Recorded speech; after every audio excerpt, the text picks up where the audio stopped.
جو ان کی خوبیوں کو دیکھ رہے تھے وہ رو رہے ہوں گے، اور شکیل بھائی انشاءاللہ کامیاب و کامران آرام سے رہیں گے۔ شکیل بھائی کی مبارک بھائی انسان بشر ہے، بشری تقاضے کے تحت کچھ نہ کچھ غلطیاں ہوتی، جو کچھ غلطیاں ہوئی ہو اللہ کے لیے اس کو معاف فرما دے، ان کا کوئی حق ہو تو ان کے بھائی بیٹے زبیر سے وصول کر لے۔ دائی کی موت دین کے زندہ ہونے کا ذریعہ ہوتی، اس وقت کا یہ تقاضا ہے ہمارے لیے۔ واقعی میں یہ سانحہ ایسا ہے کہ کلیجہ منہ پہ آ رہا، آنکھوں میں اندھیرا آ رہا، اور بات سمجھ میں نہیں آ رہی کہ کیا کرے اور کس سے ملے اور کس سے تعزیت کرے۔ ہر کوئی غم میں ڈوبا ہوا ہے، لیکن ہمارے لیے راہ عمل حرم کے تاجدار سید القونین حبیب کبریہ حضرت محمد رسول اللہ صلی اللہ علیہ وسلم کا سانحہ وصال ہے کہ جب تاجدار حرم دنیا سے گئے سب کے ہوش فاختہ ہو گئے، لیکن ذمہ داری کا احساس تھا۔ 2-4 دن ایسے غم میں جا رہے تھے کہ کوئی کسی کو پہچان نہیں رہی تھا، آواز کو سمجھ نہیں رہا تھا، جواب دینے سے زبان خاموش ہو گئی تھی۔ لیکن جیسے یہ خبر آ گئی کہ مسلم بن کذاب نے لوگوں کی فجر اور عشاء کو معاف کرا دیا، اس سال کی زکوٰۃ کو معاف کرا دیا، جب اسلام پر دین پر بات آ گئی تو سب اپنی ذمہ داری پر آ گئے۔ حضرت محمد رسول اللہ صلی اللہ علیہ وسلم کا غم بہت کچھ ہے، لیکن سرکار کی جدائی کے بعد اب ذمہ داری اور بڑھ گئی، اور صدیق اکبر جیسی ہستی نے اعلان کیا ینقص الدین وانا ہیو، میں زندہ رہوں اور یہ دین میں کمی پوشی ہو جائے، ایسا کیسا ہوگا؟ اور جملہ صحابہ اکرام کو ان کی ذمہ داری کا احساس تازہ کرایا اور سب کے لیے روانہ کر دیا مسلم بن کذاب کی طرف، اور اللہ تبارک تعالیٰ نے دین کی راہیں کھول دی۔ شکیل بھائی کی موت کے ذریعے سے اس صدیق کی سنت کو زندہ کرنا، اس وقت ہمارے سامنے دین کے بے شمار تقاضے ہیں۔ انسانوں کی ہدایت کا بہت بڑا مسئلہ، ملکوں میں امن قائم ہو، دنیا کے اندر میں انسانیت زندہ ہو، انسانیت کے ساتھ جینے والے بن جائے، یہ لائے عمل لے کر شکیل بھائی چلے تھے، اس لائے عمل کو لے کر چلے تھے۔ حضرت محمد صلی اللہ علیہ وسلم کی یہ امت یہ برائیوں سے نکل کر اچھائیوں پر آ جائے اور اپنی ذمہ داری کو پورا کرے، اس لیے زندگی کے آخری ہچکی تک اسی فکر میں چلتے چلتے جب تک تھی جان لڑے وہ، اور پھر اپنی جان رب کے حوالے کر دی۔ اب ہمارے آپ کے سب کے ذمے ہیں، دین کے دعوت کے تقاضے ہیں۔ اس وقت دھلیا کا اجتماع ہمارے سامنے ہے، ان کی محبت کا تقاضا یہ ہے کہ دھلیا کے اجتماع تک مقامی اعتبار سے روزانہ کم سے کم 8-8 گھنٹے لگاؤ، 24 گھنٹے کا تہائی حصہ اور مہینے کے 10 دن لگا دو،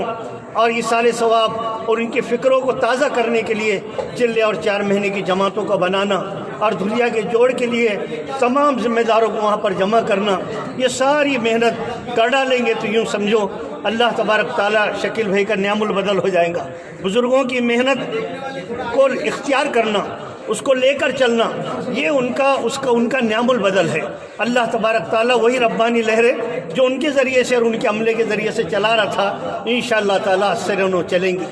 کام کرنے والے چلا گیا، لیکن کام لینے والا اللہ باقی ہے۔ ہماری نگاہ اللہ پر، اس کے غیبی نظام پر، اس کی تائید اور نصرتوں کے دہانے جس راستے سے کھلتے ہیں ان راہوں کو اختیار کرنا۔ قرآن حکیم جہاں دعوت کی ذمہ داری دے رہا وہ طریقے دعوت بتا رہا، محمد صلی اللہ علیہ وسلم کی زندگی جہاں دعوت کی ذمہ داری دے رہی وہ طریقے دعوت بتا رہی۔ اس نہج پر محنت کرنے سے ربانی لہریں حرکت میں آتی، صحیح روحوں کو ہدایت ملتی، ملکوں اور علاقوں میں امن قائم ہوتا اور انسانیت بیدار ہو جاتی۔ بہت سوجھ بوجھ رکھ کر کام کرنے والے شکیل بھائی حضرت مولانا یونس صاحب رحمۃ اللہ علیہ کے عملے کے، یار یہ پورا کا پورا عملہ جو اس وقت شکیل بھائی کے ساتھ کام کر رہا، یہ حضرت مولانا یونس صاحب رحمۃ اللہ علیہ کی گویا نمائندگی کر رہے ہیں، مولانا یونس صاحب رحمۃ اللہ علیہ کی نمائندگی کر رہے ہیں، اور حضرت مولانا یونس صاحب رحمۃ اللہ علیہ مولانا یوسف صاحب رحمۃ اللہ علیہ اور مولانا انعام الحسن صاحب رحمۃ اللہ علیہ کی تربیت میں رہے ہوئے اکابرین تھے۔ تو آپ کے ہمارے لیے سب اس وقت دل یقیناً غم سے بھرا ہوا ہے، آنکھیں آنسو بہہ رہی، دل تڑپ رہا، لیکن ہم کو عزائم کرنا ہے، دینداری کے ساتھ جئیں گے، دعوت کے مزاج کے ساتھ جئیں گے، لوگوں کو اللہ کی طرف بلائیں گے، قرآن کی طرف بلائیں گے، محمد عربی علیہ السلام کی طرف بلائیں گے۔ اسلام، قرآن اور نبی پر کسی کو اختلاف نہیں ہوگا، اس انداز کے ساتھ چلتے رہیں گے، انشاءاللہ تعالی مقصد حیات حاصل ہوگا، مقصد حیات حاصل ہوگا۔ جیسے صدیق اکبر رضی اللہ تعالیٰ عنہ نے اپنے باوجود اتنے تعلق کے اس محبت کو مغلوب رکھ کر ذمہ داری کو غالب رکھا اور سب کو بیدار کیا، ان سے تعلق رکھنے والوں کے سے عدمن میری درخواست ہے، یقیناً آپ کے غم کو آپ جانتے، آپ کے کلے سے منہ میں آ رہے ہوں۔ شکیل بھائی کی خبر سنتے سے کسی نے ڈاکٹر صاحب کی خبر پوچھا، کسی نے عبدالعزیز بابا کی، کسی نے عبدالرشید مولانا صاحب کی، اور ان کی فلاں کی طبیعت کیسی، فلاں کی طبیعت کیسی۔ جو ہے ان کی قدر کر لو، جانے والا اپنا بدل چھوڑ کر نہیں جاتا۔ اس لیے میرے دوستوں، سب سے بڑا اس وقت کا تقاضا پوری متحد ہو کر اتحاد قلوب اور اجتماعی قلوب اور اتحاد فکر کے ساتھ اس نظریے کے تحت دین کے اس کام کو جس سطح پر اللہ نے یہ جمع ان بزرگوں کے ذریعے سے اٹھایا، اس کو آگے بڑھانا۔ دنیا کی محنت کا نتیجہ یہی رہے گا، دین کی محنت کے ساتھ زندگیاں گزرے گی، خوشی خوشی دنیا سے جاؤں گے، یا خوشی خوشی دنیا سے جاؤں گے۔ سکندر نے موت کے وقت کہا، ارسطو تو نے دنیا سمجھایا، میری دنیا یہاں رہ جا رہی، لیکن سکندر روتا ہوا چلا گیا۔ سکندر خوش نہیں، لوٹ کر بھی دولت زمانے کی، قلندر سرمایہ ہستی لٹا کر رقص کرتا ہے۔ یہ قلندر صفات اکابرین ہمارے جو جا چکے ہیں، اللہ نے ان کا بدل یہ دیا۔ اللہ ان کی عمروں میں برکتیں دے، ان سے استفادے کی راہوں کو کشادہ کرے،